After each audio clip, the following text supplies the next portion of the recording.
Então, como eu estava dizendo, é uma aula meio curta hoje, certo? Mas parece uma pergunta meio ridícula, certo? Mas eu errei aqui, peraí.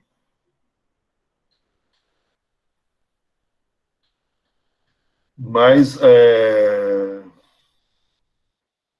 eu acho que vale a pena a gente conversar um pouco sobre isso logo de cara. Na verdade, a pergunta eu digo que ela é meio ridícula, porque a pergunta é se esse curso existe, certo? Essa é um pouco a pergunta dessa aula. Vocês estão vendo, suponho que vocês estão vendo aí a lâmina do PowerPoint, não é isso? Sim, dá para ver. Sim, beleza, obrigado. Então, a pergunta é essa: existe esse curso? A gente pode falar de uma história do pensamento econômico brasileiro? Né? Então, a ideia dessa aula é um pouco responder essa questão, né? O que a gente entende por história do pensamento econômico brasileiro, ou o que eu estou entendendo, já no fundo respondi isso na aula de ontem, certo? E ver um pouco as implicações disso, né? No nosso caso, certo? Conversar um pouco sobre algumas implicações por trás disso aqui, certo? E é isso que eu queria fazer um pouco aqui, é definir, né, o que a gente entende então por pensamento econômico, fazer algumas implicações e discutir uma coisa que depois eu vou chamar de locus do desenvolvimento, que a gente já aproveita e faz a passagem para a aula da semana que vem. Certo? Então, quer dizer, na verdade, tem esse curso, e inclusive as minhas próprias pesquisas, o meu trabalho, ele é muito influenciado por esse livro que está aí, certo? Quer dizer, que é o livro do professor da Federal do Rio, do Ricardo Belchovski, que tem por título Pensamento Econômico Brasileiro, e tem um recorte que é o ciclo ideológico do desenvolvimentismo. Ele pega só um período do tempo, né, que é os anos, grosso modo, os anos 30 até os anos 60. Esse livro ele foi publicado primeiro no IPE, ele ganhou o prêmio de melhor tese de doutorado, certo? E, mais recentemente, ele foi publicado mais bonitinho, certo? Pela Contraponto, né? E, como eu disse, é um livro que a gente vai usar bastante aí na sala, certo? A gente vai usar, pelo menos toda a segunda metade do curso está em cima desse livro. Na mesma época, um pouquinho antes, na verdade, o ex-ministro da Fazenda, o Guido Mantega, ele também é professor da GV, da PUC, ele escreve também um livro que chama Economia Política Brasileira, certo? Pensamento econômico, economia política, economia, enfim, mas que também é a mesma coisa do que o livro do Belchovski, certo? Inclusive, praticamente o mesmo período de tempo. O que muda um pouco é a ênfase, né? Enquanto o livro do Guido Mantega ele centra também no desenvolvimentismo, com o livro do Belchovski, mas a discussão que ele faz é mais com a esquerda, enquanto que a discussão do Belchovski é mais com a direita, vamos dizer assim.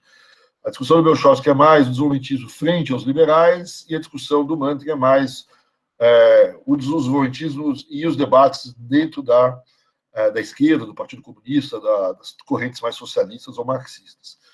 Mas ambos estão falando sobre o que eles chamam de pensamento econômico brasileiro do século XX, certo? Quer dizer, e aí essa é a pergunta, quer dizer, o que esses caras querem dizer quando eles dizem que existe um pensamento econômico brasileiro, existe uma economia política brasileira, certo? Quer dizer,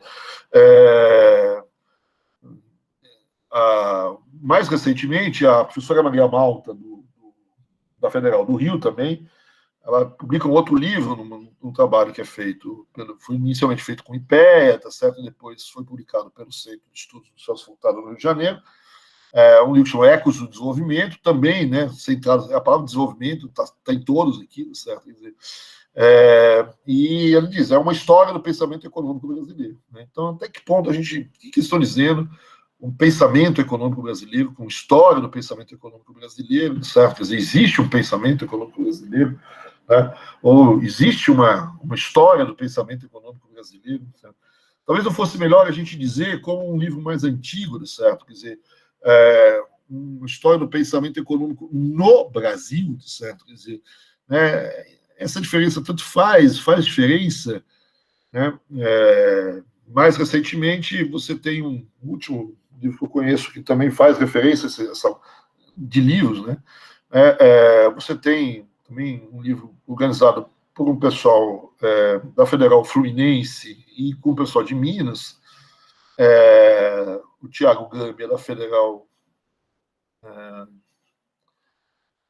eu acho que é da Federal de Uberlândia, em Minas, não é Viçosa, enfim, esqueci. E eu acho que o Val Constantino, acho que é da Federal Fluminense. E eles têm também um livro, então, mais recente, que História do Pensamento Econômico Brasileiro, como subtítulo. Né? Inclusive, um texto desse livro, certo? Do Constantino do Gâmbia com outro colega deles, que está no livro, eu tinha esse texto que eles apresentaram numa conferência, e eu deixei como texto principal para vocês lerem para a aula de hoje. Né? E eles vão responder. Né? Eles fazem dentro do livro justamente essa pergunta: existe um pensamento brasileiro? Existe um pensamento econômico brasileiro? Existe uma história do pensamento econômico brasileiro?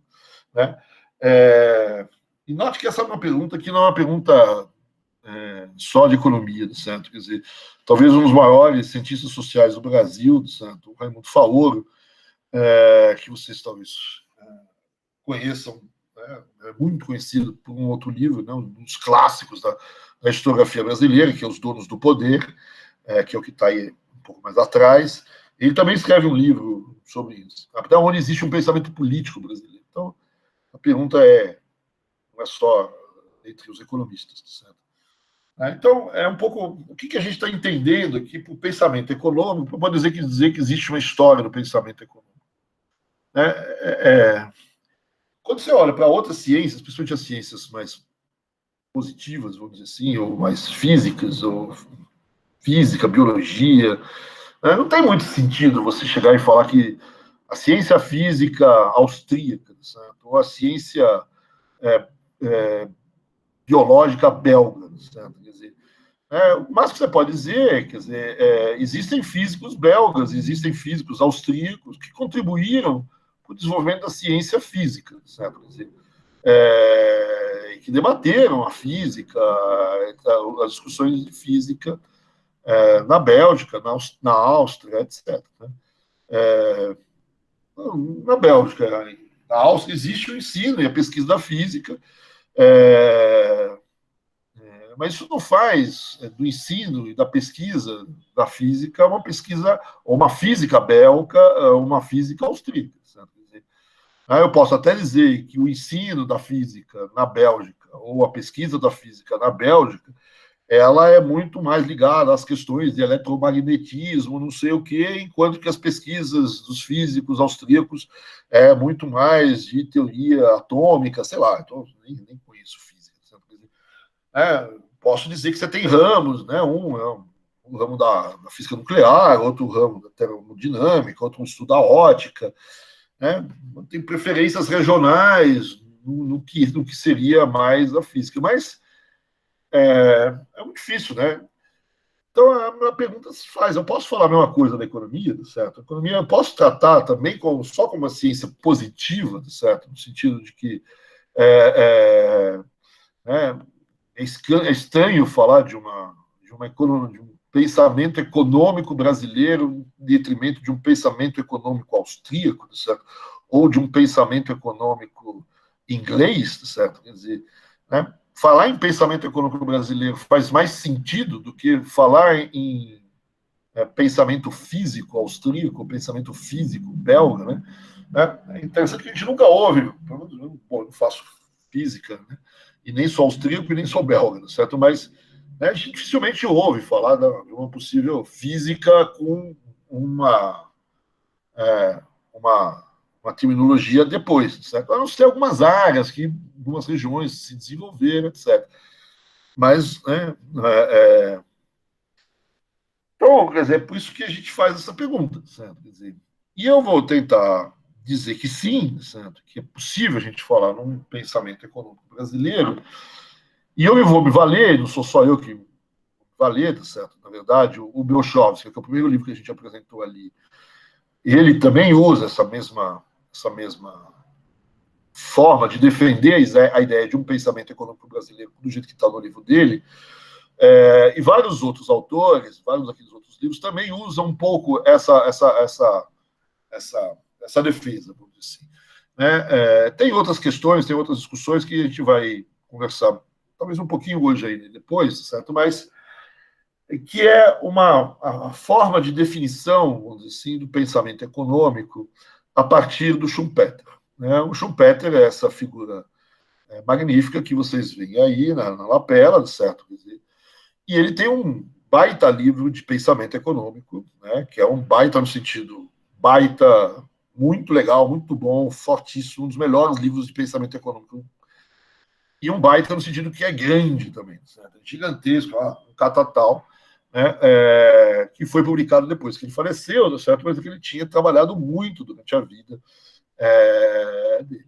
E nesse livro, certo? Professor, Oi. só uma coisa, o slide não tá andando. Ah, não tá andando? Ixi, Maria. Não, agora que você falou da foto. Tá. Aí agora que eu vi que eu tenho uma coisa que eu não fiz. Agora foi.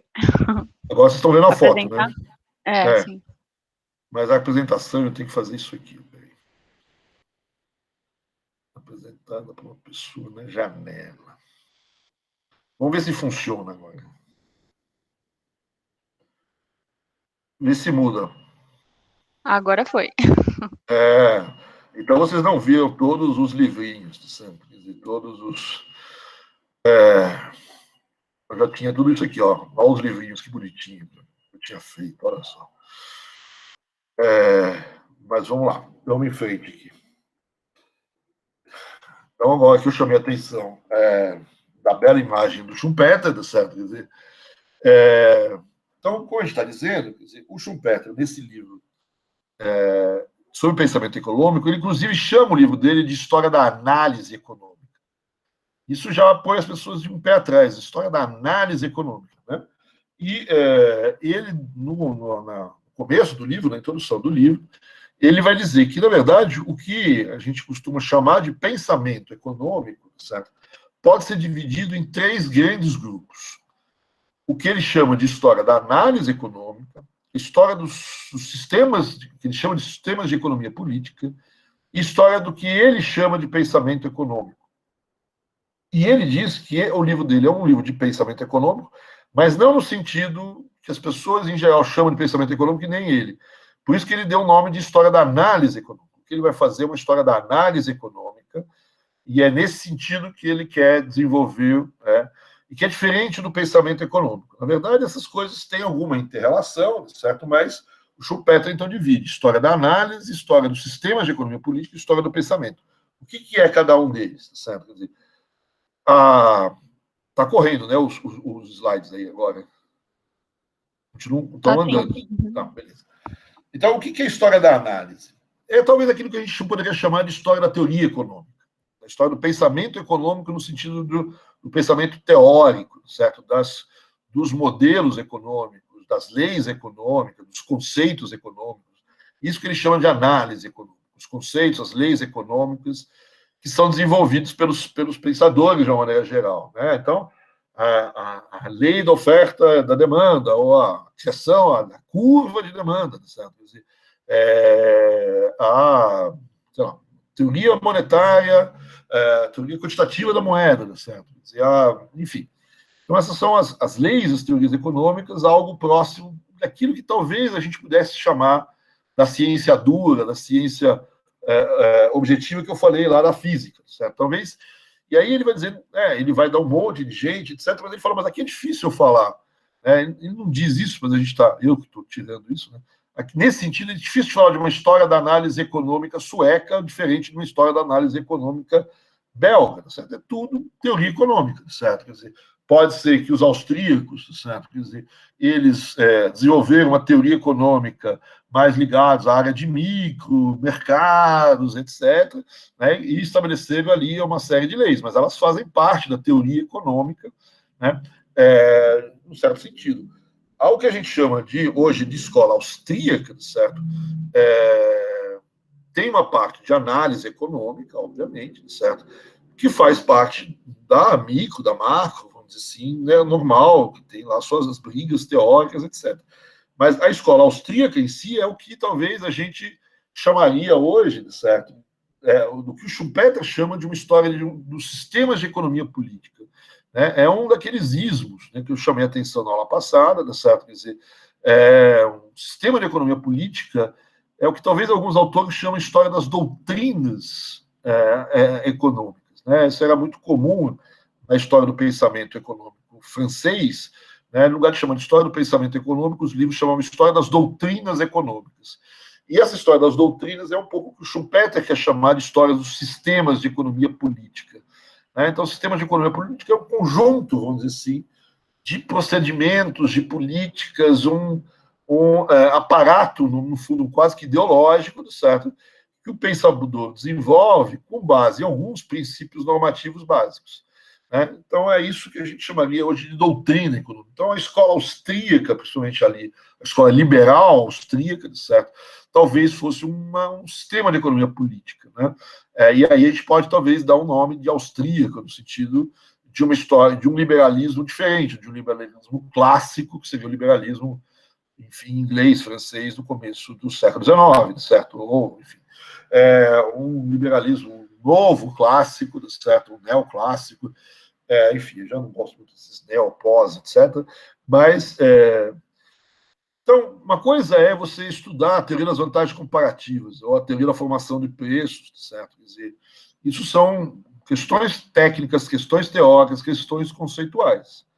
Agora, você usar a teoria das vantagens comparativas, a teoria da formação de preço, para dizer que o mundo ideal, certo? Onde prevaleceria opções de desenvolvimento econômico dos países, com base na teoria das vantagens comparativas, com base numa livre formação de preços pelos mercados, etc., né? Isso vai compor, vamos dizer assim, um sistema de economia política nos termos do Schumpeter. Isso vai constituir um ismo, né, para usar os termos do Fábio, isso vai constituir uma doutrina econômica, a doutrina econômica liberal, né, que é composta por elementos de análise econômica, mas que recebem uma espécie de um julgamento, vamos dizer assim, de um princípio normativo, certo? Isso é melhor do que aquilo, certo? Quer dizer, aí vai compor, então, um sistema de economia política. Então, a diferença aqui, né, os sistemas de economia política são, então, o liberalismo, o monetarismo, o keynesianismo, sei lá, o socialismo. Esses são sistemas de economia política diferentes um pouco da teoria da análise econômica. Né? E, por fim, tá certo, a gente tem a famosa história do pensamento econômico do Schumpeter. Certo? Quer dizer, o pensamento econômico, para o Schumpeter, nada mais é do que um conjunto de opiniões e desejos referentes a objetos, a temas econômicos, certo? Que são defendidos em algum lugar, em algum momento. Né? Então, eu tenho um tema econômico, certo? Quer dizer, e tenho ali uma série de pessoas que falam sobre esse tema naquele momento, né? Usando muito bem ou muito mal determinados conceitos, determinadas leis econômicas que são desenvolvidas para análise, sendo muito ou menos influenciado por determinado conjunto de doutrinas, né? Mas aquele corpo de discussões, de opiniões e de defesas e críticas, etc., em torno de algum objeto que diga respeito à economia, certo? Enfim, aí talvez tenha um problema de definição exatamente do que é economia, certo? Mas né, que diga respeito a questões econômicas. Então, o pensamento econômico ele sempre vai existir, certo? E sempre vai ser um pensamento econômico de um lugar em um momento do tempo, nesse sentido. Então, a história do pensamento econômico, ao invés de que nunca existe um pensamento econômico de uma região ou de um momento, certo? Principalmente de uma região, aqui, no fundo, é por definição, certo? Quer dizer, né, o pensamento econômico desse jeito que o Schumpeter está definido, quer dizer, um conjunto de opiniões e desejos referentes a temas econômicos, de defesa de políticas econômicas em um determinado momento, em um determinado lugar, então, qualquer lugar vai ter um pensamento, desde que tenha uma discussão econômica, obviamente, né, mas sempre tem, economia é meio imperialista nesse sentido, né, você tem. Né, então, o que é o pensamento econômico brasileiro nesse sentido? Certo? Quer dizer, o pensamento econômico brasileiro nesse sentido é um conjunto de opiniões, de desejos, de debates, de proposições, de defesas, de críticas sobre políticas econômicas, sobre determinadas formas de enfrentar determinados problemas econômicos em um determinado lugar, Brasil, né? E provavelmente você vai ter que dizer quando, certo? Em dado momento. Então, nesse sentido, é possível você falar de um pensamento econômico brasileiro. Na verdade, mais do que possível, ele é autodefinido como regionalizado nesse momento. Você pode até falar do pensamento econômico mundial, conjunto de proposições do mundo que dizem respeito à pandemia, certo? Ao problema da economia na pandemia. Mas eu posso restringir isso só às ideias brasileiras. Né? Aí eu pergunto, existe uma história da análise econômica brasileira, certo? Quer dizer, aqui já a coisa mais parece com aquelas coisas que eu falei da física belga e da física austríaca, certo? Quer dizer, na história da análise econômica, certo? Talvez, se você levar muito a ferro e a fogo, você pode ver as contribuições que brasileiros deram à teoria da análise econômica. É um pouco como o Schumpeter vê a coisa, né? Então, eu tenho os físicos belgas que deram contribuições à história da física, certo? Mas não é porque o físico é belga que aquela parte da física é belga, certo? Quer dizer, é uma contribuição belga à história da física, e é uma contribuição brasileira à história da análise econômica, a teoria do subdesenvolvimento do Furtado, por exemplo. Ou a teoria da análise da inflação inercial no Simonsen, certo? Quer dizer, ou qualquer coisa parecida com isso. Então, não é difícil dizer que existe uma história da análise econômica brasileira nesse sentido. E é difícil de dizer, certo? Quer dizer, o que você pode dizer é que existem contribuições feitas no Brasil ou por brasileiros à análise econômica. Né? Como eu disse na aula passada, talvez não tenha muitas histórias para a gente contar aí nessa nossa história. Em relação ao outro elemento, né, história dos sistemas de economia política, a coisa talvez seja um pouco mais complexa, certo? Quer dizer, como eu disse, a gente vai... eu primeiro posso colocar, por exemplo, até que ponto, nesses exemplos que eu estou dando, liberalismo, monetarismo, keynesianismo, socialismo, eu não poderia introduzir aqui também o desenvolvimentismo, certo? Então, seria um sistema de economia política, uma doutrina econômica, que foi, de alguma maneira, desenvolvida ou... mas o desenvolvimentismo é um ramo do keynesianismo. Não, uma parte do keynesianismo latino-americano, o estruturalismo sul-americano, você poderia talvez colocar como um sistema, uma doutrina econômica, ou uma parte, uma derivação de uma doutrina keynesiana, ou alguma coisa do gênero. E eu posso também ver, certo, como determinados, com essas doutrinas, elas vêm para o Brasil, como é que elas são utilizadas, certo?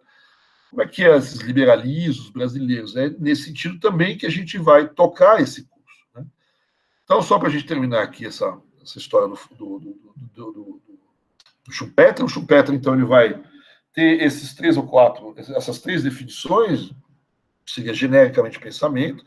Um deles, ele vai dizer que para ele isso seria pensamento, mas que ele não está interessado nisso, ele está interessado em história da análise econômica. Né? Agora, é óbvio que você tem alguns autores, vamos dizer assim, que fazem as três coisas, tá certo? Quer dizer, você pega um cara como o Ricardo, certo? O Davi Ricardo, lá do meados do século XIX. Ele tem um monte de contribuição à história da análise econômica, certo? Teoria das vantagens comparativas, a gente já disse, certo? Quer dizer, a teoria dos rendimentos decrescentes, tem lá um monte de coisa, tem até coisas de tributação, tem um monte de coisas interessantes da análise econômica que o Ricardo desenvolveu, certo?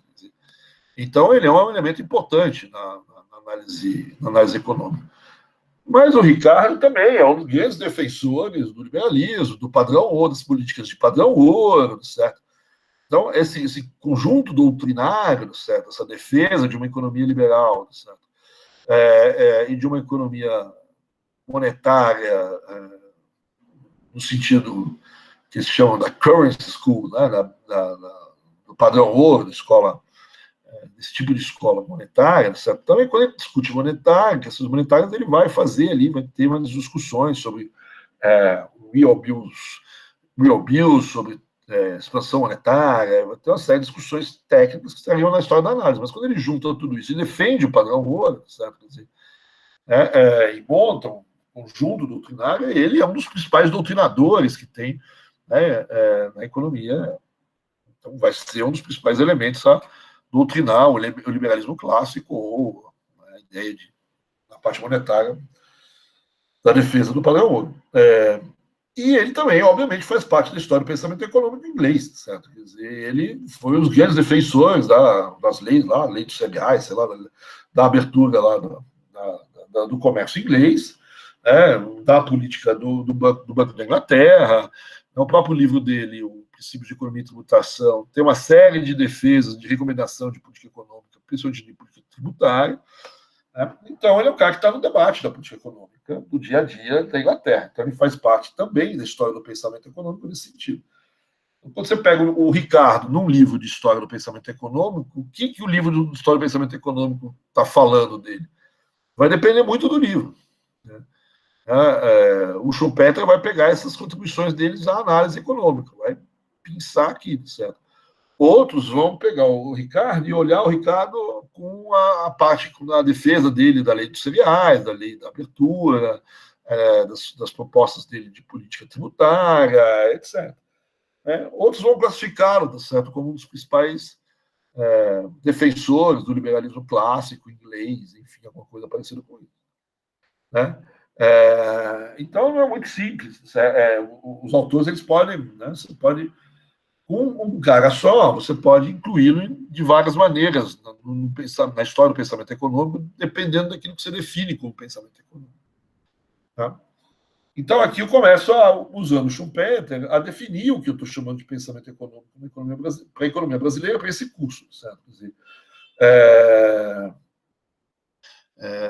então, apesar do Schumpeter estar preocupado com a história da análise, nós não vamos nos preocupar muito com isso, né? A gente vai estar mais afeito a essas duas outras bolinhas, certo? A gente vai... E essas outras duas bolinhas que fazem esses livros que a gente mostrou ali, o livro do Belchoff, do Guido Mantega, da Maria Malta, que são livros de história do pensamento econômico brasileiro, nesses dois sentidos, nesses últimos dois sentidos, certo? Quer dizer, na história do pensamento econômico, por definição, só que na história de como os sistemas de economia política eles são incorporados no Brasil, até que ponto o Brasil ou a América Latina monta um sistema próprio, que é o estruturalismo, ou o desenvolvimentismo aqui no Brasil, etc. Né? Então, pergunta, existe uma história do pensamento econômico brasileiro? Se a gente definir pensamento econômico com história da análise econômica, eu acho difícil de você conseguir montar uma história da análise econômica brasileira. Eu acho que nem faz sentido, certo? Quer dizer, porque a história da análise econômica não teria muito, a questão regional não era muito importante. O que você pode fazer é montar uma história da contribuição de pessoas naturais, ou pessoas que estudaram, que trabalharam aqui, à economia. Então, a história da análise, certo, é uma história mais universal, as especificidades nacionais não fazem muito sentido. Né? A história da análise, não que não tenha a questão dos locais, das situações, não tenha sentido, não tem importância na história da análise econômica. Essa é uma das reclamações. A análise econômica foi desenvolvida, principalmente em países europeus, está preocupado com questões europeias, etc. Né? Então, você tem aí alguma discussão, certo? Quer dizer, agora, de que a história da análise econômica tem um viés, porque ele não se preocupa com questões que são... mas, em tese, a resposta é universal. Então, se você achar a economia uma hard science, uma science muito parecida com as ciências exatas, você vai dizer não ao meu curso, certo? Quer dizer, agora, se você vê a economia como uma ciência mais soft, certo? Quer dizer, menos de como se formou a lógica interna da teoria econômica, as análises, as teorias, etc., né? Você vai... dificilmente você vai ter uma regionalização da história econômica. Né? E tem vários livros que fazem isso, além do Schumpeter, o livro do Blau, famoso, né? E, enfim, tem várias opções aí nessa história.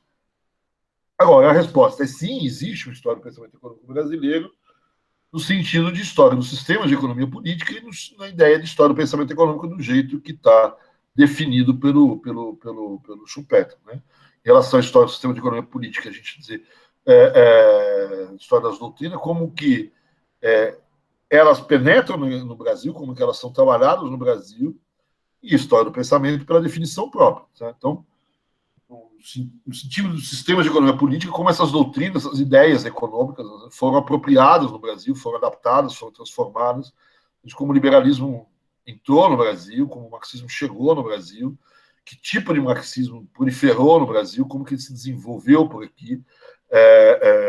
Como eu disse, uma das questões principais do curso é as ideias em seu lugar. Certo? Quer dizer, os intelectuais brasileiros se autoproclamam liberais. Eles são liberais? Certo? Quer dizer, né? E aí a discussão. Alguns caras dizem que não, que são os... a crítica do Schwartz, a gente deve ver, ela é bem dura, certo? Quer dizer, que é um bando de palhaços, certo? Quer dizer, é um bando de enganador, né? Engana-trouxa. Eles não são liberais porcaria nenhuma, eles defendem a escravidão, certo? Quer dizer, e dá uma carcada violenta nas pessoas, certo? Dizem que é um circo, né? Essa história de você se dizer liberal e defender um monte de coisa que não é liberal, né? Então você tem primeiro essa questão, essas ideias, como que essas ideias econômicas são apropriadas no Brasil, são transformadas, são levadas adiante, né? E aí uma discussão se essas ideias desenvolvidas, talvez em outros, tem lugar ou não tem lugar, qual é o grau de adaptação disso à economia brasileira e qual é o grau de escapamento, se é que eu posso dizer assim, ou de fugir do que seria a doutrina clássica, certo, em relação àquilo que está sendo desenvolvido no Brasil. Outra questão, certo, da mesma maneira, se a gente tem uma teoria nova no Brasil, é saber se no Brasil, até que ponto você desenvolveu conjuntos doutrinários diferentes, chegou a ser criado um conjunto doutrinário diferente. Existe, a gente viu os livros principais de história do pensamento econômico, os 3 primeiros que eu apresentei tinham subtítulos, né? E no subtítulo tem a palavra desenvolvimento. Né? E a chave, vamos dizer assim, dos livros todos é o desenvolvimentismo brasileiro, né? Essa que a gente já, de alguma maneira, definiu. Certo? Na aula passada, a gente pode voltar, não sei se está aqui na frente, não, vai ter a pouco. Mas o desenvolvimentismo brasileiro, até que ponto esse desenvolvimentismo brasileiro, ou se você pensar na América Latina, o estruturalismo latino-americano, principalmente desenvolvido pela CEPAL, é uma doutrina nova. Ou é uma adequação, é uma vertente do keynesianismo, etc. Então tem aí um debate que compõe aí uma história do pensamento econômico, de como que essas doutrinas elas são incorporadas aqui. E a ideia de pensamento econômico, do jeito que está definido pelo Schumpeter, na própria definição de pensamento econômico, é óbvio que existe, certo? É por definição. Então, aqui respondendo no final a questão de pensamento econômico, se a gente for buscar isso pela definição de pensamento econômico, assim, em geral, a gente vai aceitar que existe pensamento econômico nesses sentidos, principalmente fazendo essa separação que o Schumpeter faz. Tem gente que faz outros tipos de separação que a gente precisa ver a forma como eles fazem. Mas, normalmente, uma boa parte da literatura brasileira que fala de pensamento econômico faz um pouco essa definição a priori. Tem alguns outros textos, e algumas outras pessoas, alguns outros autores que eles fazem uma pergunta um pouco diferente, certo? Para responder isso, certo? Quer dizer, por exemplo, eu deixei um texto para vocês, que é o texto mais recente do curso, que é o texto do Boyanovsky. O Boyanovsky é um professor da UNB, talvez seja o maior historiador do pensamento econômico no Brasil. Certo? Dizer, os principais professores, o que mais publica em HPE no brasileiro no mundo, certo? Não sei se é mais ou menos, sim, mas enfim, um cara importante nessa área da HPE, reconhecido aí nos juros internacionais. E eu achei que ele sempre negaria, vamos dizer assim, a ideia de que existe um pensamento econômico brasileiro, certo? Porque, na verdade, ele pensa muito o pensamento econômico a partir da história da análise, certo? Mas E ele tem essa ideia, por exemplo, ele acha que o Henrique Simons tem uma contribuição à história da análise, ele tem vários trabalhos. E ele tem várias discussões sobre desenvolvimentismo, sobre CEPAL, etc. E ele se faz uma pergunta diferente, que eu vou explorar ela um pouco hoje, mas principalmente nas próximas aulas. Né? Ele se pergunta até que ponto, na verdade, não é que se tem um pensamento econômico. Quando que a gente pode dizer que existe uma comunidade científica de economistas no Brasil? Né?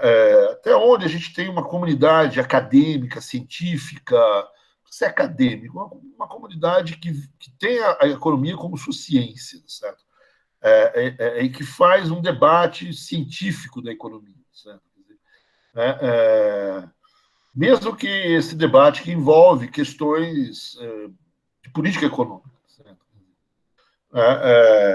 Então, é uma forma diferente de fazer a pergunta, e essa forma está no texto que ele publicou. Na verdade, eu tentei achar para vocês. Ele deu a palestra, ele fez a aula inaugural do curso do Ampec do ano passado. Ele foi convidado a fazer a aula inaugural, ele faz a aula inaugural, e essa aula inaugural, esse texto da aula inaugural foi publicado e eu deixei com vocês.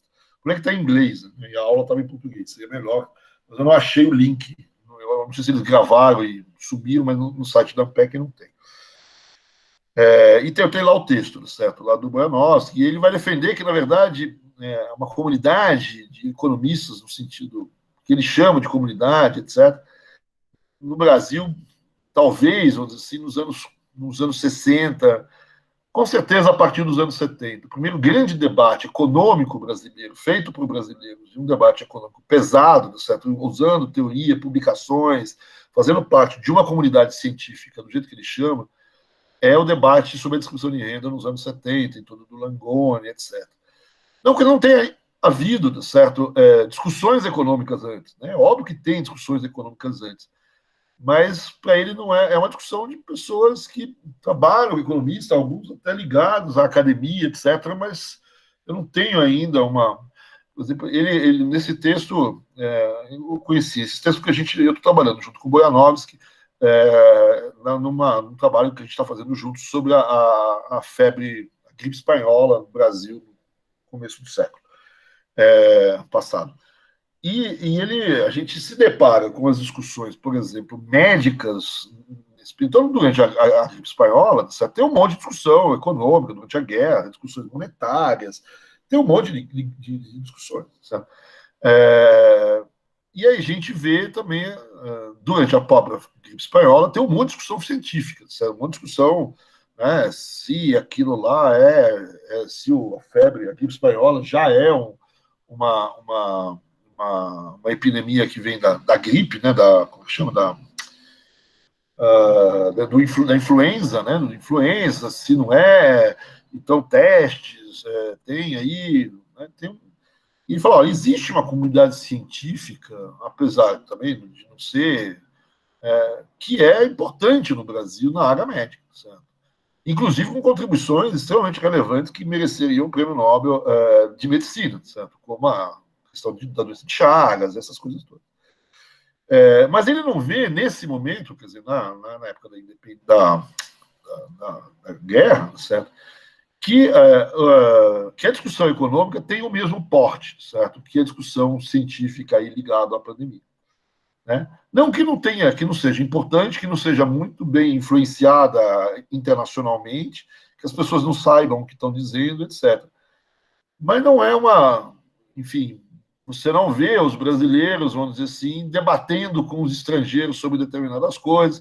Isso vai começar a acontecer nos anos 40, nos anos 30, de maneira mais forte, quando as faculdades começam a se formar, a USP, a GV, etc. E esse debate aí mais pesado, ele vai localizá-lo nos anos 50, mais para frente. Certo? É uma outra forma de ver a pergunta, e eu vou voltar a essa questão do Bojanowski nas próximas aulas. Mas aqui, no curso, eu vou defender a ideia de pensamento econômico a partir do que a gente chama de pensamento econômico, na verdade, o que o Schumpeter chama de pensamento econômico, e principalmente duas desses formatos. Um é o pensamento econômico no sentido próprio, que ele mesmo dá o nome, o Schumpeter, e outro fala, essa é uma outra vertente que você pode dar ao pensamento econômico, que é a história das doutrinas. Certo? Então, esse é o pensamento econômico do jeito que a gente está trabalhando aqui, que a gente vai trabalhar no curso, certo? E note que não é um pensamento econômico limpo nesse sentido. O que quer dizer que não é um pensamento econômico limpo? Não é a teoria da análise, das teorias lá, os negócios meio matemáticos, bonitinho, etc. É um pensamento econômico muito sujo, certo? Muito sujo, certo? Quer dizer, por quê, certo? Quer dizer, porque está ligado à questão da política econômica, a questão está ligada ao dia a dia, certo? Quer dizer, mesmo as questões dos sistemas de economia política, se eles são importados, se eles estão aplicáveis ou não à economia brasileira, está preocupado com o dia a dia, com o desenvolvimento econômico, certo? Quer dizer, então ele é muito influenciado pelas posições das pessoas, pelo como dizem hoje, né, pelos locais de fala das pessoas, certo? Quer dizer, então é uma interação entre análise econômica e a história e os projetos de desenvolvimento da economia brasileira. O desenvolvimentismo é um misto de história da análise econômica com um projeto de construção, um projeto de desenvolvimento do país, certo? Quer dizer, então você não está aqui fazendo uma ciência neutra na tua torre de marfim, bonitinho ali, certo? Sem valores, sem interesses, não estou preocupado com os interesses subjacentes. Não, aqui não, certo? O pensamento econômico do jeito que a gente vai ver no curso, ele está ligado a interesses. A gente poderia fazer todo esse curso dizendo, fulano de tal pensa assim, porque ele é dono de escravo, né, porque não sei o quê, porque o pai dele não sei aonde, né, o Rui Barbosa pensa assim monetariamente porque é um vendido, certo, ao banco não sei aonde. Não precisamos exagerar todo aqui, ficar fazendo tudo uma teoria do complô, certo? Mas eu não posso dizer que é uma ciência totalmente neutra, as pessoas têm interesses, eles estão ali, normalmente, principalmente nessa primeira fase, na fase do Império, da República Velha, essa discussão de pensamento econômico vai se dar dentro do Congresso Nacional, certo? Então, é uma discussão feita pelos políticos, certo? Então, é nesse sentido que eu estou dizendo que é um pensamento econômico sujo, certo? Sujo nesse sentido de que sempre sujou as mãos, certo? Quer dizer, com a realidade, com a política, no sentido boa e má da palavra, certo? Quer dizer, com a construção de um país, etc. Eu não estou criando uma teoria no meio do nada, certo? Quer dizer, não que a história da análise econômica seja ruim por conta disso, mas, em tese, a teoria positiva ela se pretende um pouco neutra. Aqui não tem essa questão da neutralidade. Ela não é neutra, certo? Esse pensamento econômico brasileiro ele vai ser qualquer coisa, menos neutro, apesar de todos eles dizerem que são neutros. Você, não, eu não tenho partidos, eu não tenho nada. Mentira, certo? Quer dizer, é um pensamento econômico completamente ligado a posições, a julgamentos de valor. Então, não é um pensamento econômico positivo, certo? No sentido de ter um conteúdo normativo e ter um conteúdo interesseiro, certo? Bastante grande. Né? Não necessariamente isso é ruim, certo? Quer dizer, isso explica muitas coisas, certo, para a gente, certo? Quer dizer, às vezes pode ser meio ruim, ele pode estar mentindo, certo, sobre certas análises, etc.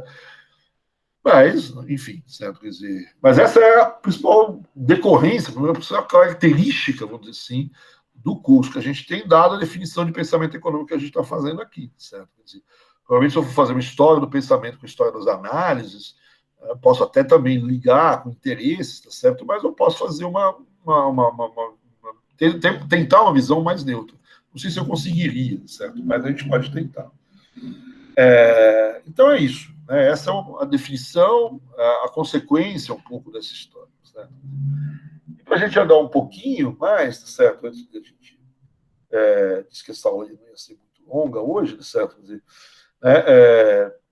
a gente tem, quando a gente pega, e aí talvez voltando um pouco à questão do Boyanovsky, certo? Essa questão da comunidade dos economistas, uma comunidade. O problema do economista é que também a comunidade economista, além de uma comunidade, hoje, por exemplo, o Boyanovsky, muitos professores nossos, certo? A gente, não sei, eu sou, certo, filiado, por exemplo, ao Conselho de Economia. Então, a economia, ele é, de um lado, tem um conselho, é uma profissão, certo? Quer dizer, a profissão do economista, que tem tem um conselho regional, um conselho federal, tem uma carteirinha, certo? Tem, você vai lá se formar, você tem um juramento, certo? né? O ESSEC ainda tem também o juramento da economia, mas a maior parte de nós, professores de economia, a gente não é filiado ao conselho. Certo? Não vou entregar as pessoas aqui, mas para a gente não é uma questão profissional, é uma questão de ciência. Certo? Quer dizer, é óbvio que o Boyanovski está olhando mais para essa visão ligada à questão da comunidade dos economistas no sentido acadêmico, científico da palavra. Né? E você também tem a possibilidade de ver a comunidade dos economistas no sentido profissional da palavra. Né? A profissão de economista ela vai ser regulamentada nos anos 30, junto com as outras profissões que o Getúlio regulamenta. Né? Então, a pergunta é quem são os economistas? Né? Quem é economista? Quem é economista? Então, quem é economista no Império, na República? Né? Não tenho economista, eu não tenho academia de economia, não tenho academia no sentido, não tenho escola, não tenho faculdade de economia, não tenho nada disso. E eu não tenho uma profissão regulamentar de economia. Mas eu tenho um monte de debates econômicos. Quem é que debate? Quem são os atores desse debate? Em geral, são pessoas formadas, são advogados, em geral, todos os debatedores do Brasil são muitas vezes juristas, porque a principal formação de terceiro grau da elite brasileira é de advocacia. Certo? Né? Esses juristas normalmente são políticos, e esses políticos normalmente falam, alguns deles falam sobre economia, alguns mais, outros menos, alguns com mais propriedade, outros com menos. Né?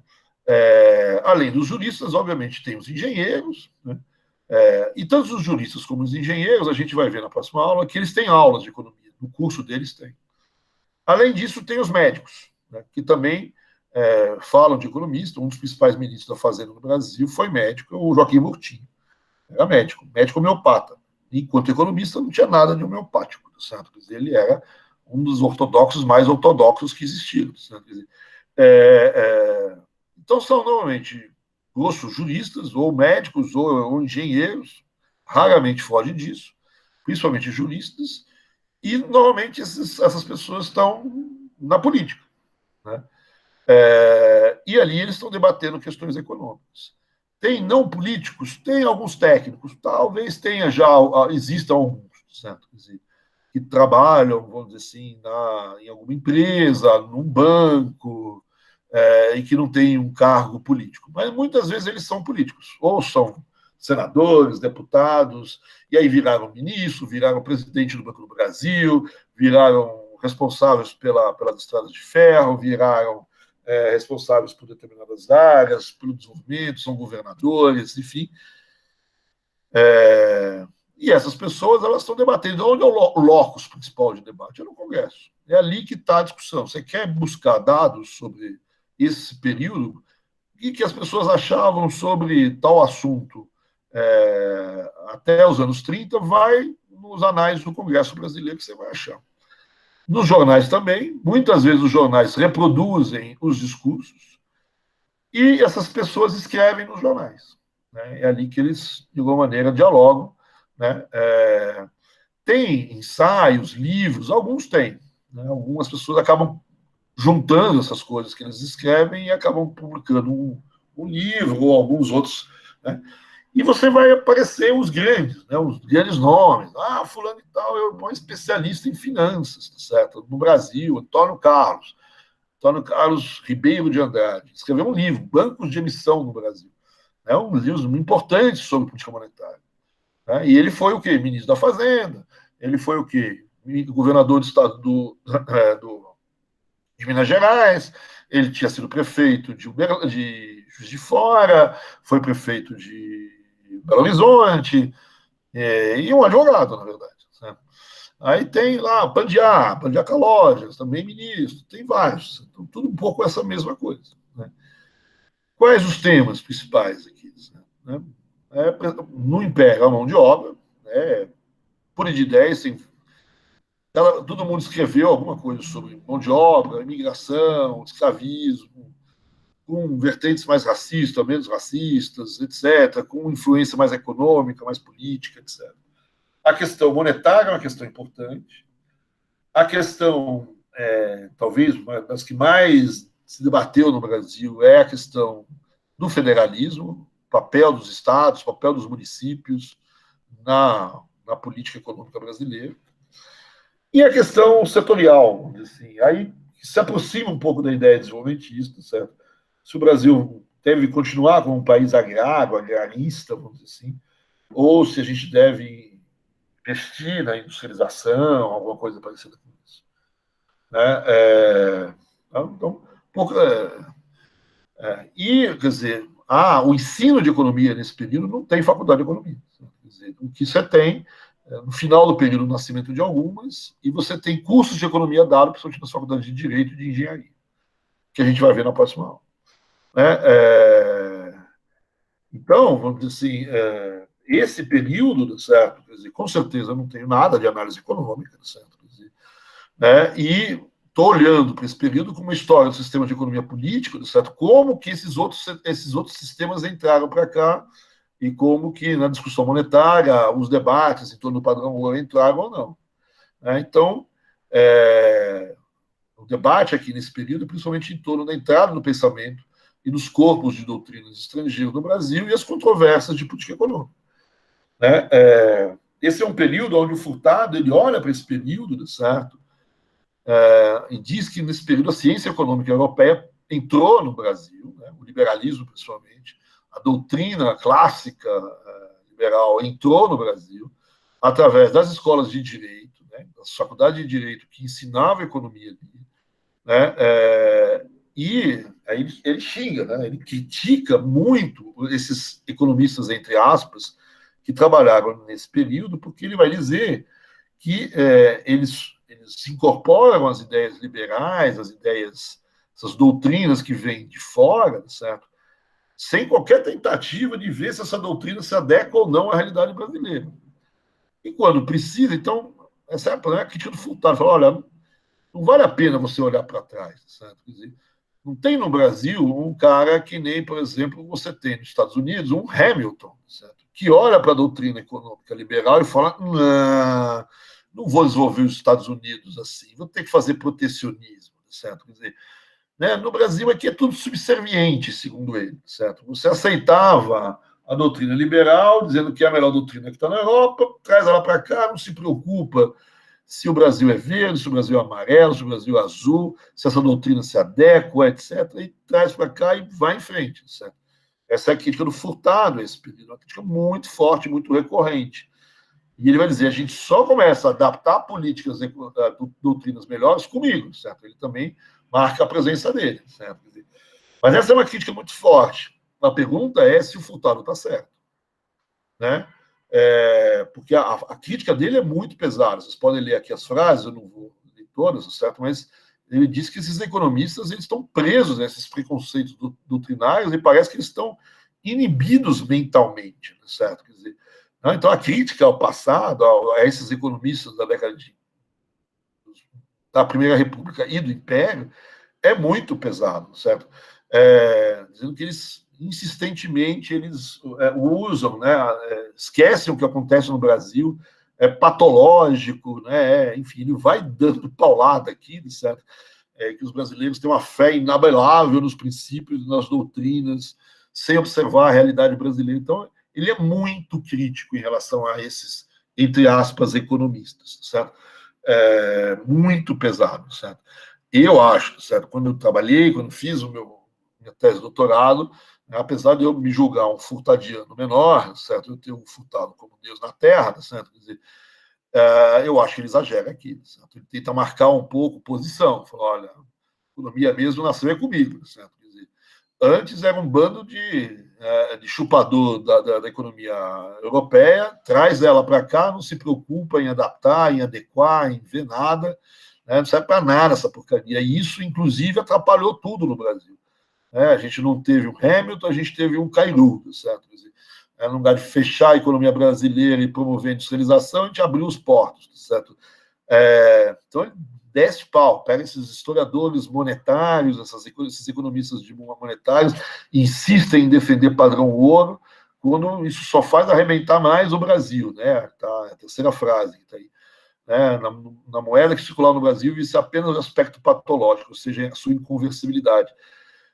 Eu tentar aplicar essa moeda inconversível às regras do padrão ouro, aquelas que derivavam da teoria quantitativa, né, a teoria taquicardiana clássica, eram levados a afastar-se mais e mais da realidade, ou seja, aplicar coisas que são irreais, ou seja, o Furtado vai dizer que a política do padrão ouro não se aplica ao Brasil, é impossível, né? Não pode, isso só faz estragos aqui. Então, também a opinião dele pode não ser a única, certo? Mas ele olha para o passado e fala, todo mundo aqui defende o padrão ouro, todo mundo chupava o Ricardo, certo? Quer dizer, não se preocupava, então, em ver a realidade brasileira.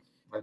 Essa é uma opinião forte do Furtado e muito marcada na literatura, né, que marca muito que pensamento econômico mais, um pouco mais trabalhado, mesmo enquanto doutrina, enquanto debate, etc., não análise, você só vai ter dos anos 20, 30 para frente, só com a turma, então, do Furtado para frente. E você joga no passado uma crítica muito grande, que é essa do Furtado, certo? Precisa ver se isso é verdade, certo? Quer dizer, né, eu tenho para mim que ele exagera um pouco, tem muita chupação, tem muita coisa parecida com isso, não tem nenhuma dúvida com relação, mas nem todo mundo, certo? Quer dizer, eu acho que tem várias coisas diferentes. A primeira coisa que eu vou tentar mostrar na próxima aula é que você não pega só a economia principal europeia, a economia liberal principal europeia. Você traz para cá muita coisa que ser meio diferente, certo? Pode até ser pior, inclusive, certo? Mas muita coisa diferente. E você faz misturas aqui no Brasil de teorias econômicas para tentar adequar a realidade brasileira. Existe, sim, algum esforço para trabalhar a economia brasileira, talvez não de todos, mas de várias pessoas. Né? Mas, então, acho que o Furtado exagera um pouco, apesar dele estar correto para vários ministros, várias políticas que foram adotadas aqui. Eu não diria que o tempo todo ele está certo. Né? Professor, pode voltar. Quando o Celso Furtado ele fala assim ele fala mal do padrão ouro, você acha que ele está certo ou não? Então, a defesa dele, ele fala assim, o Brasil usar padrão ouro, como é que o Brasil vai conseguir ouro? Como é que ele vai ter matéria-prima? Com exportações. Né? Aí ele diz, você olha o crescimento das exportações brasileiras de café e olha o crescimento da população brasileira, o crescimento do Brasil. Não dá, não tem ouro suficiente. Eu preciso alavancar esse padrão ouro. No mínimo, alavancar o padrão ouro. Eu não posso fazer uma política de 1 grama de ouro para 5 mil reais, certo? Esse troço vai ter que crescer. Eu preciso flexibilizar, no mínimo, a política mentalista. Então, eu estou querendo dizer... A segunda coisa que ele diz é o seguinte: a política do padrão ouro ela se adequa muito bem à Inglaterra. Por quê? Porque as variações do padrão ouro, as variações no volume de reserva de ouro que você tem para a política monetária, é uma variação muito pequena. Vai variar, as exportações aumentam, diminuem, mas são variações que ocorrem meio na margem. Então, você vai variar a política monetária na Inglaterra na margem. Enquanto que no Brasil, a gente está falando das exportações de café, que oscilam muito mais do que as exportações inglesas. Certo? Então, as reservas de ouro, certo?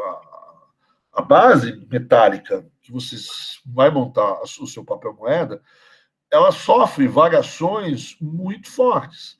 E essas variações, quando transformadas em variações na oferta de moeda, criam problemas gigantescos. Tudo bem, caíram as exportações, caíram as reservas, eu tenho que apertar, eu tenho que mudar, eu tenho que diminuir a oferta de moeda no Brasil, ou subir a taxa de juros, criar uma recessão para reequilibrar o balanço de pagamentos.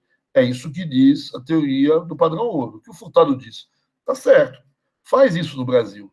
Na Inglaterra, você faz isso, você vai variar 0,5% a taxa de desemprego. Certo? Quer dizer, no Brasil, você faz isso, você quebra o país. Porque as reservas elas saem de 1 milhão para 500 mil em 2 meses, certo? Quer dizer, e você transforma a taxa de juros de 5% para 15% em 2 minutos, certo? Quer dizer, eu não consigo fazer política econômica assim. Certo? É muito pesado, certo? O efeito recessivo da política padrão ouro é muito dura no Brasil. Essa é a opinião dele. Certo? Aí vem os críticos. O pessoal fala, Furtado, você está se esquecendo, certo, de que existe uma outra coisa. Não precisa subir 15% a taxa de juros e nem diminuir a metade a oferta de moeda só porque caíram as reservas. Se eu aumentar um pouco a taxa de juros, vai entrar capital, eu atraio capital, eu posso trazer capital para dentro, né? E o capital é assim que funciona no padrão ouro, não é só exportação e importação, tem fluxo de capitais. E o Brasil tem fluxo de capitais, o seu Furtado está esquecendo, certo, disso. Aí o Furtado olha e fala, não estou esquecendo não, certo? O problema aqui nos países como o nosso, aí opinião, certo? E aí que ele está dizendo, é a realidade que para ele não é diferente da brasileira com relação à inglesa, né? Que os fluxos de capitais no Brasil são pró-cíclicos e não contra-cíclicos. Então, dentro do padrão ouro, o fluxo de capital é contracíclico, né? As exportações caem, você sobe a taxa de juros e entra capital. Não é contracíclico, certo? No Brasil, as exportações caem, sobe a taxa de juros, não vai entrar dinheiro. O dinheiro não vem para o Brasil. Pode subir a taxa de juros, pode botar ela na lua, porque não vem. Por que não vem? Por causa do risco. Então ele diz, olha, quando você olha as exportações caindo, você olha para o Brasil e fala, o café está mal. Pode subir a taxa de juros que não entra dinheiro no Brasil. Ou então o café está mal, mas é malzinho ali, um pouquinho, tal, na margem. Aí beleza, aí funciona o padrão. Mas numa crise mais pesada, numa crise do Soto, numa crise maior, né, quando o café desaba, as exportações desabam, a política de padrão ouro, eu diria, vai consertar o déficit de balanço de pagamento, subindo a taxa de juros e atraindo o capital, o Furtado vai dizer não. Os sistemas são contracíclicos na Europa, o padrão ouro funciona contraciclicamente na Europa bem, mas na América Latina não, né? No Brasil não. Por quê? Porque tem um troço que o pessoal do padrão ouro não levou em consideração, certo? Quer dizer, que é o risco das economias como a nossa, que dependem crucialmente de um produto só. Se esse produto vai mal, ninguém vai aplicar no Brasil dinheiro, né? É verdade isso que o Furtado está dizendo? Não é verdade? Não sei, certo? Essa é a opinião dele, pelo qual você não pode usar padrão ouro, né? Depois, só para fechar aqui, o Gustavo Franco, por exemplo, testou essa hipótese do Furtado. Não só o Gustavo Franco, o pessoal da PUC do Rio, testou essa hipótese do Furtado de que os fluxos capitais são pró-cíclicos e não contracíclicos. Teste econométrico. Né? A conclusão é não sei. Né? Depende da crise. Se a crise é grande, é pró-cíclico, certo? Se a crise é curta, funciona o padrão ouro. Então depende da hora, etc. Tá? Mas só estou dando aqui, quer dizer, e essa é isso que ele diz, o Furtado. Ele falou, olha, esses Zé Mané aí da República Velha não olham para esse tipo de coisa, né? Para esse tipo de realidade diferente. Né? O que eu acho é que exagera, certo? Porque tem gente que já concordava com ele que não tinha que usar o padrão ouro do mesmo jeito. Então, a primeira coisa é que ele põe tudo no mesmo saco e está errado. A segunda coisa é que ele pode estar errado também, certo? É isso que muita gente, no fundo, é isso que você está me perguntando, certo? Quer dizer, eu particularmente acho, aí sou eu, certo? Quer dizer, que em relação a essa questão do padrão ouro, nas grandes crises, a história mostra que ele tem alguma dose de razão. Você insistir com o padrão ouro na grande crise, não tem sentido. O Brasil insistiu por muito tempo na Primeira Guerra e na década de 30 com o padrão ouro, e a única coisa que ele viu acontecer é fuga de capitais. Agora, em crises menores, por exemplo, o Brasil manteve o padrão ouro na crise de 1908. 1908 tem uma crise internacional forte. Não é igual a de 30, relativamente forte. Manteve firme e deu certo. Né? Em 1908 a gente tinha um padrão ouro no Brasil. Desde 1906 a 1913 a gente tem padrão ouro. Né?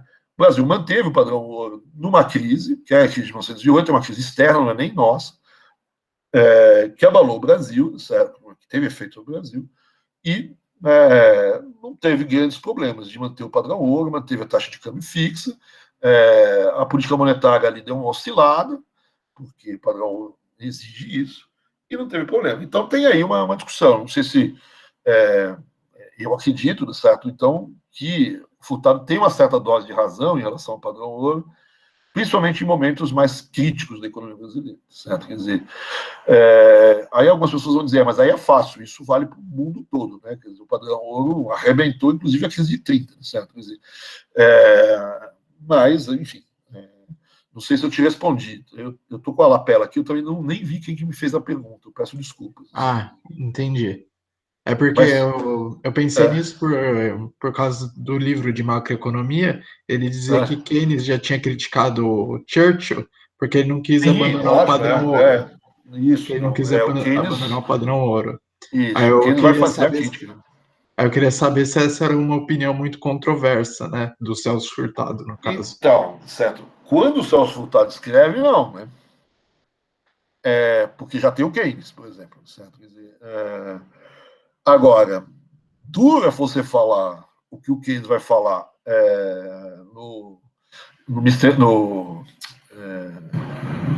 como é que chama o nome do texto? Eu não sei o que, Mr. Churchill. Enfim, no texto do Keynes, né? Nos anos 30, nos anos 20. Agora, você tem economistas brasileiros que se contrapõem ao padrão ouro, certo? Né? O próprio Rui Barbosa se contrapunha ao padrão ouro, o Mauá se contrapunha ao padrão ouro, certo? Quer dizer, e vários outros, certo? Antes do Keynes, certo? Então, quando a grande parte dos economistas tinham efetivamente esse preconceito doutrinário que o Furtado diz. Então, na República Velha era muito difícil você ser contra o padrão ouro, mesmo não na República Velha, mas na Europa, certo? Quer dizer, você tem a Currency School, uma escola que é contra, a Banking School, que é contra a teoria do padrão ouro, da Currency School do Ricardo, certo? Quer dizer, mas é uma teoria marginal. E no Brasil, você ser adepto dessa teoria marginal não é tão simples assim. Por isso que eu acho que, às vezes, o Furtado, nessa crítica que ele faz ao passado, ele é muito duro, certo? Quer dizer, ele não percebe que existem, sim, historiadores, economistas, sei lá, se a gente pode chamar de economistas, que pensam diferente, certo? Quer dizer, mas ele tem uma certa dose de razão que a maior parte pensava igual. Mas aí também na Europa, certo? Quer dizer, não é só no Brasil, certo? Mas a tese dele principal, certo? É um pouco diferente, só para te falar, do Keynes em relação ao Churchill, certo? Quer dizer, o problema do Keynes com o Churchill ali é que você tem que reconhecer, se você voltar ao padrão ouro na Inglaterra, certo? Você tem um problema ali, de competitividade dos produtos ingleses muito pesado com a França. Não sei se você fez meu curso de História Geral 2, tem uma aula lá no curso de História Geral 2 que a gente só fala sobre isso, certo? Só esse texto um pouco do Keynes. E ele está preocupado com a retomada do crescimento inglês no pós-guerra, no pós-Primeira Guerra Mundial, não consegue. Respondi a tua pergunta aí? Sim, eu fiz com você, aliás. Então você sabe de onde você tirou. Obrigado, legal. Gostei de ver que você pegou, então. Bom, então aqui o Furtado, certo? Quer dizer, então a pergunta é se isso é o que está certo que o Furtado diz. E a outra questão, certo? A gente já adiantou antes, é a questão das ideias do seu lugar, certo? Quer dizer, essa ideia do seu lugar vem de um cara como o Robert Schwartz. Ele escreve um texto, né? Que está publicado nesse livro, que é famoso, certo? Ao Vencedor das Batatas, que é um livro de literatura, né? De crítica literária, e ele está discutindo ali Zé de Alencar, está discutindo Machado de Assis, está discutindo uma série de pessoas. E ele tem um texto, né, que as ideias estão fora do seu lugar, né, e esse texto dele dá um pano para a manga, certo? Dá um monte de discussão com pessoas importantes das ciências sociais, começa da literatura, né, e vai para um monte de lugar, certo? O Fernando Henrique publica um livro, certo, sobre teoria do desenvolvimento, certo? Quer dizer, com o título As Ideias em Seu Lugar, certo? Quer dizer, e a questão do Schwartz aqui, né, do crítico literário, que foi publicado então, nesse livro, O Vencedor das Batatas, mas já tinha sido publicado antes. É um texto original de Estudos Sebrapos. Eu deixei esse texto para vocês lerem, tá? Mas eu acho que está na referência da próxima aula. Ele começa assim, né? Toda ciência tem princípios de que deriva o seu sistema. Um dos princípios da economia política, né, é o trabalho livre. Né? Na verdade, quando a gente lê economia política aqui, a gente lê teoria liberal, economia clássica, a economia política no sentido Adam Smith, Ricardo, Sé, essas pessoas. Né? E aí ele diz, ora, no Brasil domina o fato impolítico e abominável da escravidão. E aí ele conclui. Está montada no Brasil uma comédia ideológica, certo? Diferente da europeia. que no Brasil, então, as ideias, você se diz um defensor da economia política, um defensor da economia liberal, só nas aparências. Então, essas ideias liberais são mais um certo abstracionismo, que é para enganar o jogo. Certo? Quer dizer, é uma comédia ideológica, né, certo? Não é nem feito como na Europa, tá certo? De certa maneira, você diz que tem liberdade do trabalho, você tem exploração dele. Aqui é pior, certo? Quer dizer, aqui você se diz liberal e é escravista, certo? Quer dizer, então, para eles, isso é um absurdo, certo? É uma comédia ideológica, e as ideias, então, não tem sentido, certo? São desmentidas, são fora da realidade. E não fala só de escravidão, né? Vai falar também do clientelismo, etc. Então, tem alguma coisa errada nessa história, né? Não está no seu contexto. Então, essa ideia liberal não está no contexto certo. Né? A gente trouxe um liberalismo muito esquisito para cá, certo? Um liberalismo escravocrata, muito esquisito. Esse texto virou, inclusive, um livro só com esse texto, certo? Então, a ideia... Esses caras estão todos fora, dizendo que eram liberais, estão fora do seu lugar, nesse sentido de que... E aí o debate vai se iniciar, vai ter um monte de gente que está no debate, etc. Eu não vou entrar aqui nas discussões desse monte de gente, certo? Quer dizer, mas eu vou usar a conclusão um pouco desse debate, que é um texto do Bose, certo? No Dialética da Colonização, Alfredo Bose faleceu semana passada, inclusive. É uma perda, mais um dos grandes que vai embora, certo? Quer dizer, já perdemos muitos deles esses últimos tempos, não só a Covid, mas, enfim, acho que não foi o caso aqui, né? Mas muita gente está falecendo aí, pessoas importantes aí na discussão das ciências sociais brasileiras, certo? E ele vai dizer o seguinte: olha, não sei se as ideias estão fora do lugar, né? Acho que as ideias estão no seu lugar, né? Você tem que levar em consideração que quando os brasileiros trazem para cá o liberalismo, certo? Quer dizer, eles fazem o que eles chamam aqui de uma filtragem de significados, né? E eles descartam coisas que eles... Né? Então, a pergunta é, na verdade, que liberalismo, que parte do liberalismo, que filtro que você trouxe para cá? Né?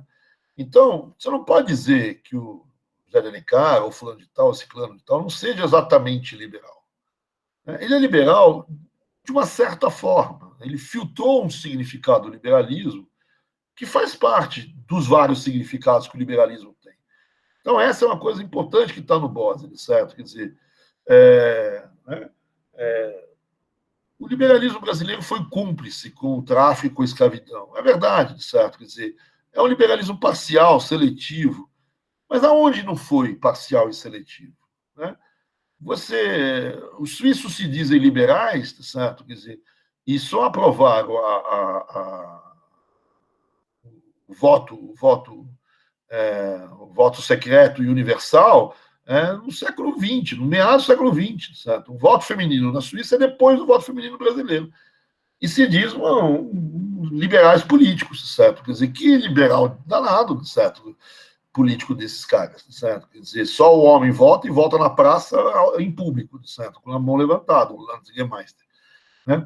Aí eu pego um outro lugar que pega um liberalismo, certo? Quer dizer, aonde não, lá é mão de obra salariada, trabalho livre, etc, etc. Mas é uma economia super fechada. Quem faz isso, né? Contra a escravidão, contra tudo isso, tal. Não, vão acabar com a escravidão, economia liberal, mercado de trabalho, não sei o quê, como defendia o Schwartz, e fecha a economia norte-americana.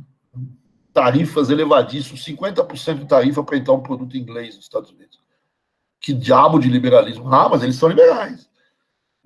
Então, é isso que um pouco que foi a resposta ao Schwartz, certo? Dado pela Maria Silva de Carvalho Franco, terminado pelo Bose, que, na verdade, o liberalismo original, o liberalismo europeu, o liberalismo também tem várias facetas, vários aspectos.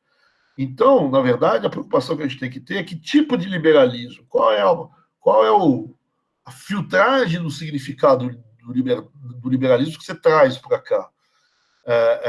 Então, o Cairu não era a favor da escravidão, mas o Cairu, que trouxe o liberalismo primeiro para cá, ele está extremamente preocupado com a abertura dos portos. Esse é o liberalismo dele, né? O liberalismo do mercado internacional, certo? O liberalismo de fazer comércio internacional. Não sei se ele está preocupado com o liberalismo no sentido de liberdade de atividades no Brasil, né? Precisa ver se ele votou a favor de certas leis lá no Senado que obrigavam as pessoas, se você quer abrir no Brasil uma padaria, você tem que pedir autorização para o Senado, né? Para o Senado Federal.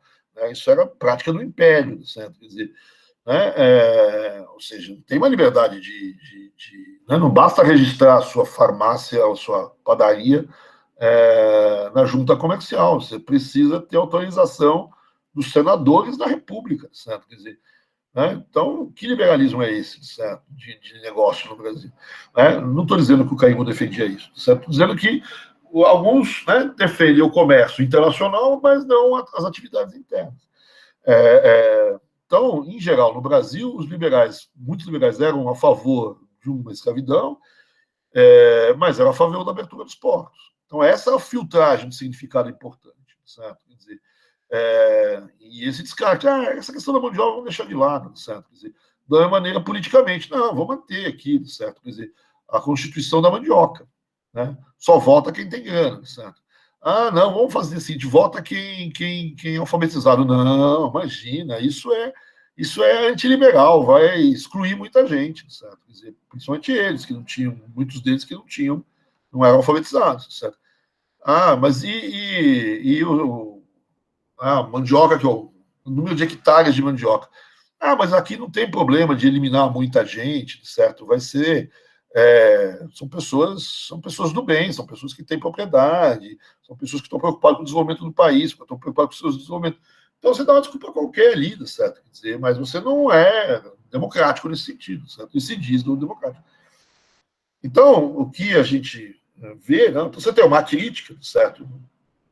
Que não é exatamente a mesma do Furtado, certo? Mas que é uma crítica também. Eu falo, que diabo de liberalismo que você traz para cá? Que diabo de teoria X ou Y que você traz para cá, que você inverte ela, que você modifica ela, etc. E essa modificação é uma palhaçada, certo? Quer dizer, pode ser. Efetivamente tem muito de palhaçada nessa história, certo? Quer dizer, mas vamos ver, quer dizer, na verdade, se você olhar, o próprio liberalismo é feito de várias facetas, certo? Em vários lugares do mundo, nem todas as facetas entraram, né? Da mesma maneira. Quando muitas vezes a gente brinca, eu brincava muito, né? Você é keynesiano de qual capítulo? Você é keynesiano do capítulo 12, certo? Lá da mão efetiva, do capítulo 17, aquele do mercado financeiro, né? Eu falo, não, eu sou do capítulo 1, certo? Quer dizer, no capítulo 1 tem 3 linhas, eu acho, certo? Quer dizer, nem sei o que está escrito no capítulo 1. Né? Então, você tem também vários keynesianismos, certo? Quer dizer, você pode ser keynesiano de várias formas, você pode ser um keynesiano mais rickseriano, você pode ser um pós-keynesiano, né? Que diabo de keynesiano, certo? Então, o pessoal, os estruturalistas se dizem keynesianos. Nem todo keynesiano acha que o estruturalismo é keynesiano, certo? É uma outra palhaçada, vamos dizer assim, né? Usar palhaçada não no sentido um pouco que o Schwartz usou aqui. Certo? Então tem que dar um pouco de ver um pouco essas discussões, principalmente no início, certo, do curso, que esses primeiros momentos, né, sobre essa penetração dessas ideias de fora. Você tem desde uma crítica, que é uma penetração sem nenhum olhar para dentro e adaptação, que é a crítica do Furtado, e de um outro lado, que é uma adaptação exagerada, sabe? Que é você traz para cá e você simplesmente usa uma roupagem para dar uma de moderno, dar uma de bacana, certo? E, na verdade, você está escondendo um monte de outras coisas, certo? Então, estou dizendo aqui que a gente tem que ter, essas são duas críticas clássicas a essa discussão do pensamento econômico brasileiro, certo? Quer dizer, se a gente simplesmente chupa o pensamento econômico exterior, certo? Quer dizer, e nem olha, certo? Ou se a gente chupa e só se apropria de algumas coisas que a gente gosta e esconde os olhos para outras coisas que fazem parte do receituário, mas que a gente deixa um pouco de lado, certo? Quer dizer, né, que são esses dois problemas básicos aqui dessa pensamento econômico quando existe uma certa, principalmente, importação de teorias de desenvolvimento, de teorias liberais ou de teorias de desenvolvimento que vem de fora, como que essa importação, como que se faz, como são esses filtros, como é que funciona esse... Né? Tem uma discussão maior também, que é como funciona essa migração de pensamentos entre as regiões. Hoje tem menos essa discussão, certo? Mas já foi muito forte essa discussão sobre a transmissão do pensamento entre as regiões, como é que funciona. E essa é, no fundo, uma discussão no Brasil. Como que essa discussão chega aqui, certo? Quer dizer, eu vou até disponibilizar para vocês um texto de um português que é importante, Zé Luiz Cardoso, que é um dos principais pensadores econômicos, é o principal pensador econômico português, e que trabalha muito com coisas brasileiras, vem muito para cá, e ele tem um texto bem legal sobre essa coisa da ida e volta dos ismos, né, de como os ismos vão de um lado para o outro, e como são modificados, e como são trabalhados, como operam justamente isso que o Bose diz aqui, essa filtragem de significados quando eles mudam de locais e de pessoas, etc. Né? Então é isso, certo? Quer dizer, a partir aí dos anos 30, a gente tem uma outra situação, talvez, que também é uma discussão importante, muda um pouco o perfil dos economistas, né? Já começa a aparecer, talvez, uma comunidade economista mais do jeito que o Boyanovsky quer, certo? E que começa a se desenvolver no exercício da profissão mesmo, começa a ter técnicos mais especializados, não são necessariamente políticos. O interessante é que o meio universitário ainda é meio ruinzinho, as faculdades ainda são mais meio difíceis, certo? Não são boas faculdades, assim, e tal. Enfim, também é uma crítica, talvez. Mas o problema aqui é onde está o debate, certo? O debate sai do Congresso e vai para os órgãos do governo. Então, você pega todo o debate dos anos 30, dos anos 60, desenvolvimentismo, ele se dá dentro do próprio governo.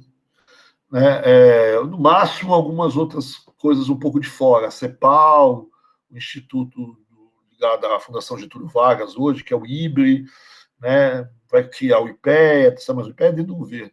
Então, é dentro da SUMOC, o BNDES, é o Conselho de Finanças e Comércio Exterior, né?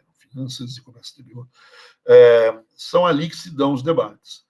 Mas aqui a coisa muda um pouco de figura, certo? Quer dizer, e a discussão aqui vai ser até onde o tema novo aqui, que é o tema do desenvolvimentismo, certo? Quer dizer, a gente ainda não tem exatamente economistas, mas já tem policy papers, ensaios, né? Já tem textos mais pesados, tal. Né? O tema aqui é o desenvolvimentismo, e a pergunta principal aqui é se esse desenvolvimentismo, que está definido aqui pelo Milchovski, certo? Já disse isso na aula passada, vamos dizer isso como uma ideologia, como uma doutrina também, que defende a industrialização pelas mãos do Estado, um Estado que não só vai planejar, mas que vai botar grana, fazer estatais, etc. Essa é a definição aqui de desenvolvimentismo do Milchovski, que está no livro dele. Aí vocês podem depois dar uma lida, certo? Quer dizer, até onde, então a pergunta aqui agora, até onde o estruturalismo, certo, ou o desenvolvimentismo, a gente pode colocar o desenvolvimentismo como uma doutrina, um sistema de economia política, da mesma forma que o liberalismo, o keynesianismo, qual é a relação do desenvolvimentismo com essas outras teorias de desenvolvimento que estão sendo discutidas nessa época. Né? Então aqui a coisa muda um pouco de figura, as perguntas são um pouco diferentes das perguntas das ideias em seu lugar, ou daquela crítica do Furtado, até porque é o próprio Furtado que está fazendo isso, certo? Quer dizer, então, ele tem, né, existe, da mesma maneira que eu fiz aquela análise com o Ricardo, eu posso fazer com o Furtado. Para muita gente, o Furtado, ele tem uma contribuição à história da análise, que é a análise de subdesenvolvimento dele.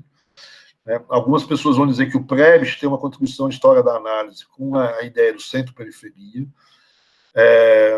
mas que o estruturalismo e o desenvolvimentismo são principalmente conjuntos de as coisas que o Furtado faz, ele tira elementos importantes da teoria econômica, da teoria do desenvolvimento, da teoria do comércio, etc., e junta isso num novo conjunto doutrinário, ele com o Prebisch, com outras pessoas, que a gente vai chamar de estruturalismo latino-americano, que no Brasil talvez a gente chame de desenvolvimentismo, e que seria, vamos dizer assim, mais, apesar de algumas contribuições na história da análise, seria principalmente uma nova doutrina. Essa é um pouco o debate. Algumas pessoas vão dizer que, de novo, é um fantoche, é um troço meio esquisito, essas coisas, certo? Mas muita gente aceita de colocar o desenvolvimentismo como uma doutrina nova aí, né, nessa economia, certo?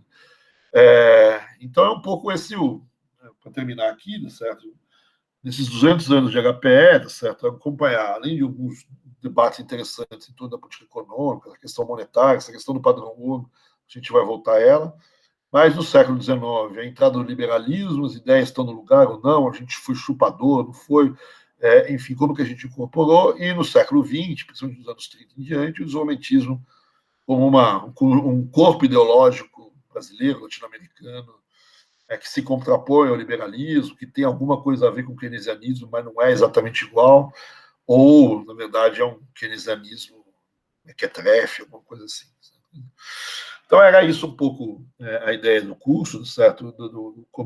Dessa aula, da gente definir um pouco qual que era a história do pensamento e um pouco quais os debates nos quais a gente está um pouco, a gente está envolvido aqui, certo? Quer dizer, um pouco essa a ideia da aula de hoje, certo? Quer dizer, vou interromper aqui, certo? E eu não sei, assim, já está tarde, né? Se vocês têm questões, etc., eu preciso reduzir um pouco essas aulas, estão ficando muito longas. Eu sempre falo isso, nunca reduzo. Mas é isso, certo? Eu vou até desligar aqui a gravação para deixar vocês à vontade.